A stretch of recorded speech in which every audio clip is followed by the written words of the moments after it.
History of this podcast, why we do podcasting. I've been on television for about 22 years already, on free television. But why podcasting? You know, the history of this podcast was I was going to do this with my late daughter with Eron. Around November last year, 2024, my daughter started her TikTok journey about 3 years ago. And I saw how talented she was. She spoke so well. She would yap spontaneously. And Emma was so good. Sabi ko, let's do a father and daughter podcast. So my late daughter and I, we went to Podcast Network and we pitched the show. And we said yes, because Emma was so popular on TikTok. We were set to do it. And then a few weeks after, my daughter told me, Papa, they call me the Nepo baby. They say that I'm a Nepo baby.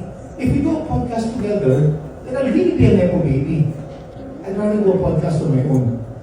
So, I went back to Pod Network. I said, okay, let's do the podcast alone for now. And that is the beginning of my podcast. Emma was going to start her podcast as well, but again, she passed away last October. And she's in heaven, and she's smiling with all of us. But my podcast is everything under the sun, but dapat merong audience ito. After you listen, after you watch my podcast, dapat ayun pala yun. Ay, na-inspire ako. Ay, natuwa ako. Ay, gumanda ang araw ko. Yun lang, napakasimple podcast.